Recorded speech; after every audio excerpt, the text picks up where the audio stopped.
we're dreaming of reaching our first 1,000 subscribers. Subscribe and be the first to discover new stories every day. She sat at the kitchen table with a glass of red wine, her legs crossed, her face turned slightly away like I wasn't even there. Her friend was laughing at something, and Olivia didn't even look up when I walked in. I started telling them about something funny that happened during my lecture. A student mistaking the Medici family for a brand of coffee, and mid-sentence, she cut me off. "Nick, nobody cares. Just stop." Her tone was flat. Her friend blinked and smiled awkwardly. My mouth stayed open for a moment, like my brain hadn't caught up to the silence that followed. And she just kept sipping her wine, like what she said wasn't a blade through my chest. I stood there, holding the grocery bag, feeling like some extra in a movie about my own life. You ever have a moment where you really realize, that the person across from you doesn't see you anymore? That was mine. I teach history at a state university. Nothing fancy, mid-sized campus, aging buildings, and a bunch of undergrads who mostly show up half asleep or hungover. Some days I walk into lecture and feel like I'm talking to walls. Other days, one student will ask something that lights up the room, and it reminds me why I love this job. It's not about the prestige. It's about the rhythm. The smell of books, the yellowed maps pinned to my office walls, the creak of the old wooden chairs in the lecture hall. It's order, structure, meaning. That's probably why I fell so hard for Olivia. We met in the university library. She was standing by the card catalog. Yes, our library still had one, mumbling to herself while flipping through index cards.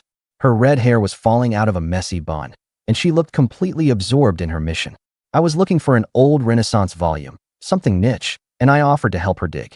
We didn't find the book, but we ended up grabbing coffee at the student union and arguing about whether Raphael deserved more credit than Michelangelo. She had this spark, man. She was all sharp lines and bright eyes, never afraid to challenge me, even when she didn't know what she was talking about. Especially then. She was a graphic designer working on her master's, obsessed with fonts and colors and layout grids. I never cared about that stuff, but I liked how passionate she was. How alive. We started slow. Coffee became lunch. Lunch became drinks.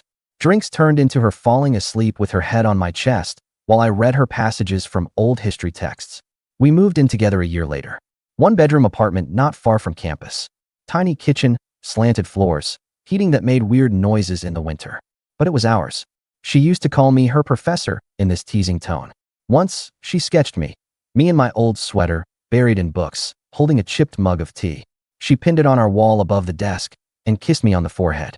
"My very own overworked nerd," she said. Evenings were the best. We'd sit on the balcony wrapped in a blanket, drinking cheap wine from mismatched glasses. She'd doodle on her tablet or sketchbooks, and I'd go over lectures or read academic papers out loud, pausing when she made a face like I was boring her to death. But she always smiled afterward. That smile, like the world was a little brighter because I was in it. We used to dream a lot. Rome, Athens, Petra. We'd watch travel documentaries and bookmark places. She'd draw travel outfits, and I'd joke about turning our vacation into a walking lecture tour. She'd laugh, say, "As long as we stop for gelato every hour, I'm in." For the first 3 years, life had a rhythm. Mornings started with coffee and her half-asleep mumbling while brushing her teeth. I'd come home with pastries from the bakery near the subway. She'd cook something simple. Her baked mac and cheese was my favorite, and we'd eat late, music playing in the background, nothing fancy. I'd tell her about the kid who argued Cleopatra was Greek because she looked Greek on TV, and she'd roll her eyes like, "How do you not strangle these people?" She'd tell me about her clients arguing over shades of beige, and we'd end up laughing until our stomachs hurt. It felt solid, like we were building something. But, looking back, I guess the cracks were already there. Small ones. Hairline fractures that didn't make noise until they started to spread. One of the first times I felt it, really felt it, was maybe 4 years in. I came home a bit later than usual. I'd stayed after class to talk to a student who'd just lost his father and wanted to defer his thesis. It had been a heavy conversation. I remember walking home with this weight in my chest. I stopped by the pastry shop to get her favorite almond tartlets. Figured we'd have a quiet evening. When I walked in, she was on the couch scrolling her phone, a half-eaten salad container on the coffee table. No hello. No glance up. "Hey," I said, holding up the bag. "Got your favorite." She looked over briefly. "Cool. I already ate." I stood there for a second, still holding the bag like an idiot. "Everything okay?" She shrugged. "Just tired." Tired. That word became the refrain. The shield. The wall.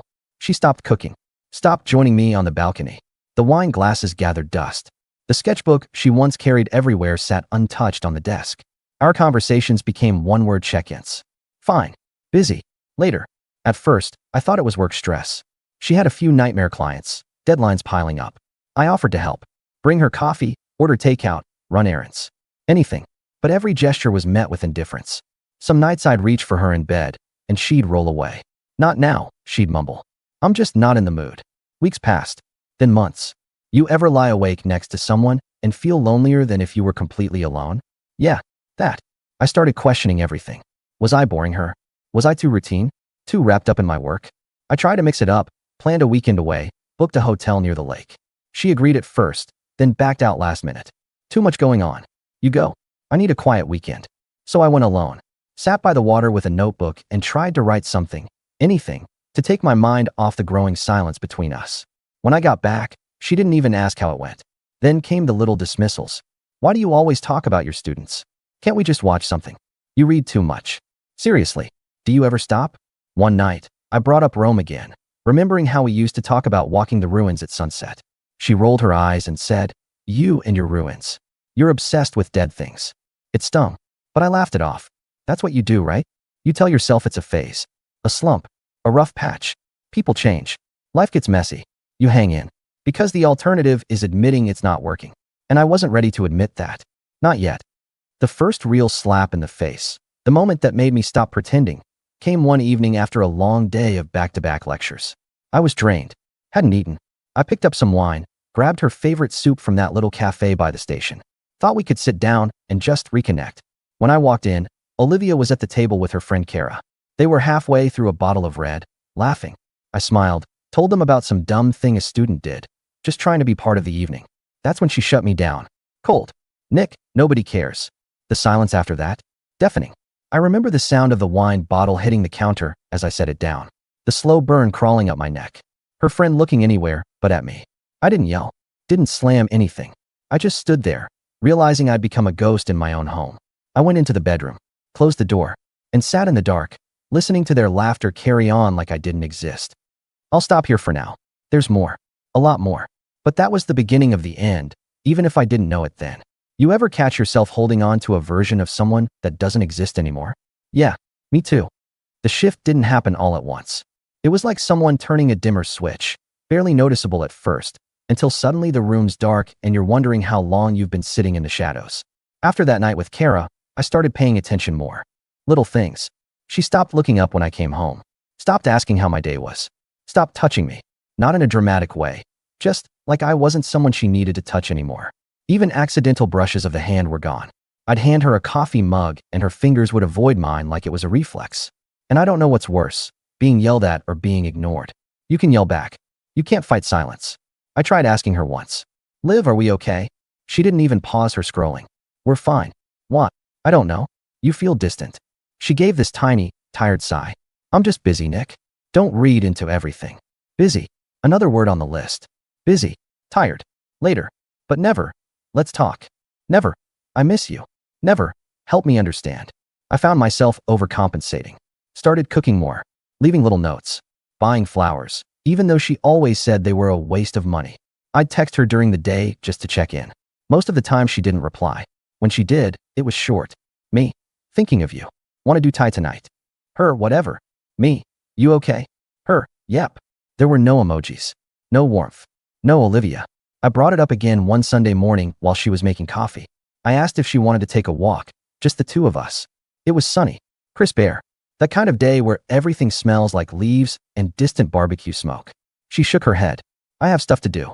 I looked at her. Really looked. She wasn't wearing the ring anymore. I hadn't even noticed when it disappeared.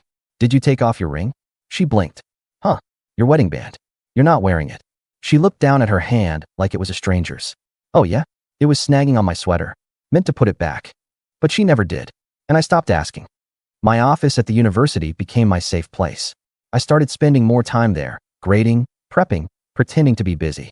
I'd stare at the dusty globe in the corner or trace the edge of my desk with a pencil for 20 minutes just to avoid going home. One night, I stayed late grading midterms and completely lost track of time. Got home around 10. When I walked in, she was in the living room, glass of wine in one hand, some Netflix rom-com paused on screen. She didn't ask where I'd been. Didn't look up. Hey, I said, setting my bag down. Did you eat? Nope.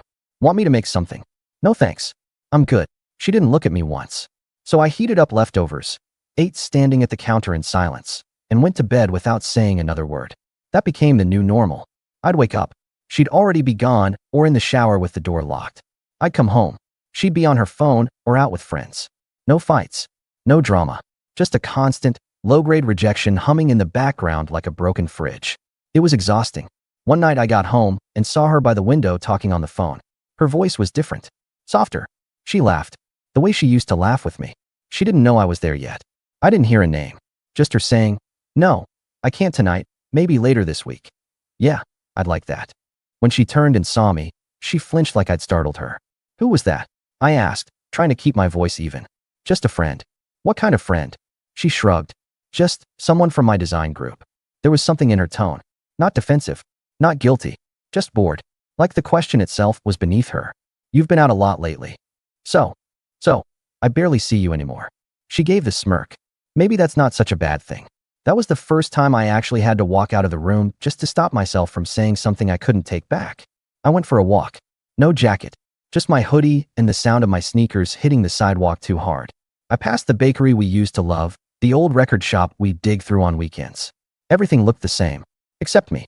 I felt like I'd aged 10 years in one. By the time I came back, she was asleep on the couch. Phone still in her hand. Then came the night, she didn't come home at all. No call. No text. Nothing. I stayed up until 2 a.m. staring at the door like a dog. At 2:17, I got a text. "Staying at Karis.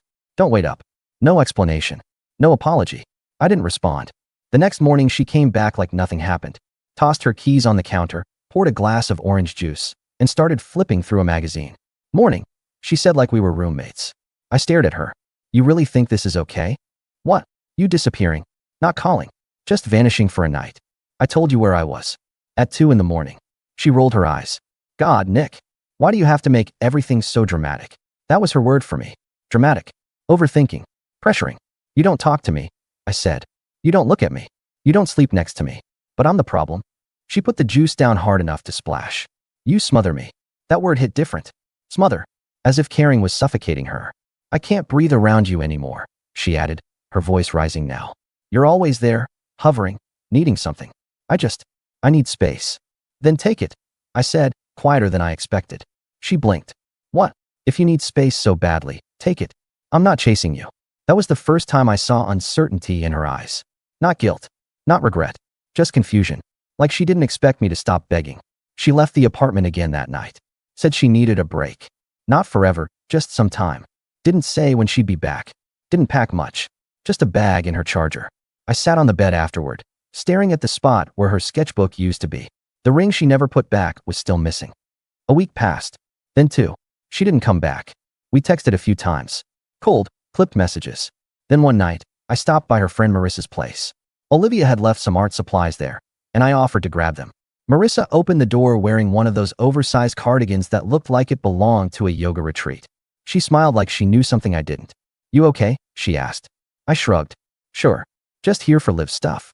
She disappeared into the back room, came back with a canvas bag full of pencils and sketch pads. Then she hesitated. "She's always been like this, you know." I looked up. "Like what?" "Hot and cold. Pull you in, push you out. Makes you feel like you're the center of the world, then acts like you're in the way." I didn't answer. She poured 2 glasses of wine, handed me one unprompted. "I mean, you're not the first," she said, sitting down. She likes the game. Gets bored easily. When the attention fades, she pulls away. Always has. I sat there holding the glass, but didn't drink it. "Did she ever tell you that?" I asked. Marissa shook her head. "She doesn't think it's a problem. She thinks it's normal." I left not long after. Drove home in silence. No music. No thoughts. Just the hum of the engine and the realization that the woman I built a life with was never really building one with me. That I'd been in a one-sided relationship for years and only just now had the guts to admit it. Not because she said something, but because someone else finally did. The day of my parents' anniversary started like any other. Quiet morning. Empty apartment. Coffee brewed, untouched. I sat on the edge of the bed, staring at the message Olivia had sent 2 days earlier. "Don't forget your mom's thing is Saturday." No we. No us. Just a reminder, like she was reading it off a calendar someone else had filled out. We'd already bought the gift together. A beautiful stoneware dinner set my mom had been eyeing forever. Olivia picked the pattern herself, sage green with a thin gold rim. I thought maybe that meant something. Maybe that was her way of being involved, of showing she still cared. But the night before the dinner, she came out of the bedroom zipping up a weekend bag. I'm going to Emily's cabin for a couple days. Girls thing. I blinked. What do you mean? Tomorrow's the anniversary dinner. I know. I just need a break, Nick. I've been saying that. I stood there frozen, watching her stuff sneakers into her bag like she was late for a flight. We talked about this, I said. You said we'd go together. I didn't promise anything. You picked the damn gift, Olivia. She sighed. Not angrily. Not even annoyed. Just bored. I'm not obligated to show up everywhere you want me to be. It's your family, not mine. Those words sat in the air like fog. You're my wife, I said, and it came out slower than I expected. She gave a tight smile. Yeah, sometimes it doesn't feel like that. And with that, she was out the door. No kiss. No see you Sunday. Just gone. I drove to my parents' place the next evening. Hour outside the city. They live in a modest, split-level house with a wide front porch and wind chimes that jingle every time someone opens the screen door. My dad was setting up folding chairs in the backyard when I arrived. My mom peeked out of the kitchen, hands floured up from baking her famous stuffed bread. Where's Liv? I smiled. I lied. She had a last-minute thing. Sends her love.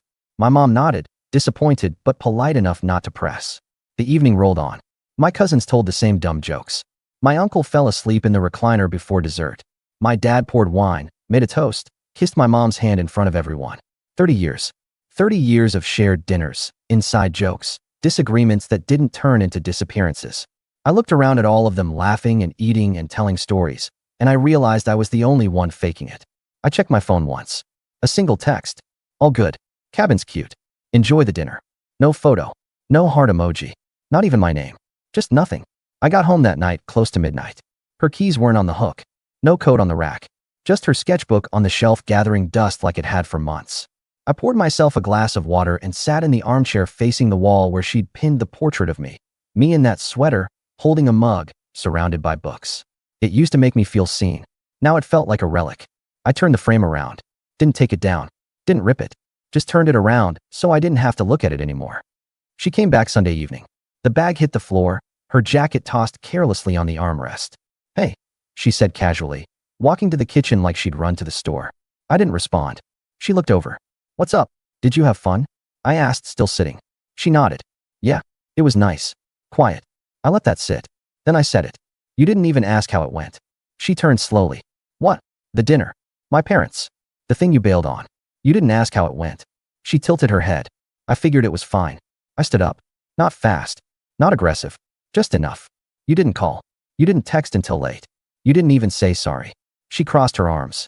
Nick, I don't owe you a play-by-play every time I need some time for myself. Time for yourself is one thing. Disappearing and acting like it's normal is something else. Her expression hardened. God, you're so needy. That word again. Needy. Smothering. Dramatic. I walked to the bedroom and started pulling out a suitcase. She followed, arms still crossed. What are you doing? Giving you all the space you want. She frowned. What, you're leaving? No, I said calmly. I'm packing your things. You're the one who wanted space. Take it. She blinked. You're being ridiculous. I zipped the bag. You want to live your life without me in it? Go ahead. But not here. Not while I keep playing husband to a ghost. She didn't scream. Didn't cry. She just stared at me like she didn't recognize the man in front of her. I opened the front door and placed the bag outside. You should go. She took a long breath, then stepped outside, grabbing her coat wordlessly. I closed the door behind her and locked it. Not in anger. Not to make a point. Just to feel like the space was mine again. It's been weeks since then. I didn't tell anyone right away. I didn't make some big announcement. No social media posts. No long text chains. I just lived. And slowly, things got quiet. Not the cold, heavy silence of our apartment, but the good kind. The kind that makes room for thought. I started eating breakfast at the diner near campus again. Carol, the waitress, remembered my order. Extra crispy hash browns and coffee, no sugar. I stayed later at the office, but not to avoid home. Just because I liked being there again. I started writing again. Articles. Lecture notes. Even played with the idea of a book. It didn't feel like filling a hole. It felt like remembering who I was before I bent myself out of shape to keep someone happy who didn't want to be kept. Then, out of nowhere, I saw her. I was coming out of the hardware store with a new desk lamp when I heard someone say my name. Nick. I turned. It was her. Hair shorter. No makeup. Jacket I didn't recognize. She looked tired. Not bad. Just worn in a way I didn't remember. I was hoping I might run into you, she said, stepping closer. I didn't say anything. She bit her lip. I've been thinking a lot. About everything. I don't know. I guess I didn't realize what I had until you didn't have to pretend anymore? I asked. She winced. That's not fair. No, I said. But it's true. There was a long pause. I'm sorry, she said finally. For how I treated you. For shutting down. For not listening. I nodded. Okay. Just okay. I appreciate you saying that. I really do. She blinked, waiting. But I didn't add anything. She swallowed. Do you think maybe, at some point, we could? No. She closed her eyes for half a second. Right. I adjusted the bag in my hand. You look good, she said, voice softer now. I feel good. I turned to go, and she didn't follow. Just stood there, alone on the sidewalk, like she was finally the one left behind. That was the last time I saw her. No dramatic goodbye. No second chances. Just closure. And honestly, that was enough. After that last meeting on the sidewalk, everything just settled. Not in a dramatic way. No explosions. No long emails or phone calls. No dramatic re-entries into each other's lives. Just distance. And silence. And peace. The apartment stayed quiet for a while. At first, it felt hollow, like walking through a museum after closing time. I'd catch myself reaching for her mug in the cabinet, or hesitating before hitting play on something we used to watch together. But then I started putting the space to use. I rearranged the furniture. Moved the couch away from the window because the light hit wrong in the mornings. Donated the old throw pillows she loved and replaced them with simpler ones. Plain, warm colors. I tossed the dusty candles and the stack of unused sketch pads that had sat untouched for months. I finally put up the framed map of Rome she always said clashed with the room. And it felt good. Not like revenge. Not like cleansing. Just mine. I wasn't building a new life. I was finally living in the one that had been waiting under all the noise. Work got better too. I started holding office hours out on the quad when the weather was nice. Students showed up more than I expected. We'd sit on the grass and talk about timelines and politics and which empire had the dumbest collapse. I cracked more jokes in class. Wrote with less caution. Even got invited to speak at a small conference in Portland, which I hadn't done in years. People started noticing the change. My department had mentioned I looked lighter. A student asked if I'd been on vacation, but I hadn't gone anywhere. Just took a few steps back from pretending. It's funny how much space that frees up. A few weeks later, Kara, the friend who was there the night Olivia told me to shut up, ran into me at a bookstore downtown. I was in the history section, flipping through a biography on Lincoln when she came around the corner holding a latte and a new planner. She looked surprised to see me. You look good, she said, after the initial awkward greeting. Thanks. I feel clearer, I guess. She nodded slowly. She didn't handle things right. I told her that. I didn't say anything. She thought you'd cave. You always used to. That got a chuckle out of me. Yeah, I did. Kara looked down at her drink. She was wrong. That was all we said. She gave me a polite smile and walked away. And that was fine too. I started sleeping better. That sounds simple, but it felt huge. No more late nights staring at the ceiling. No more wondering who she was texting or if I was just a background prop in someone else's story. I didn't even realize how much tension I'd been carrying in my chest until it wasn't there anymore. The morning routines felt different too. Coffee tasted like coffee, not a pause between resentments. My walk to campus didn't feel like a retreat. It felt like a rhythm again. My space. My steps. My silence. I'd throw on a podcast. Sometimes just music. Sometimes nothing at all. There's a kind of clarity that only shows up when you stop begging for noise. One Sunday, a month or two after everything settled, I sat on the balcony with a blanket and a bottle of that same cheap wine we used to drink. Just me this time. The breeze was cool. Somewhere in the distance, someone was grilling. I could hear a basketball bouncing in the park. And I remembered how we used to sit out there, Olivia and I. How she'd lean her head on my shoulder and draw stupid caricatures of our neighbors.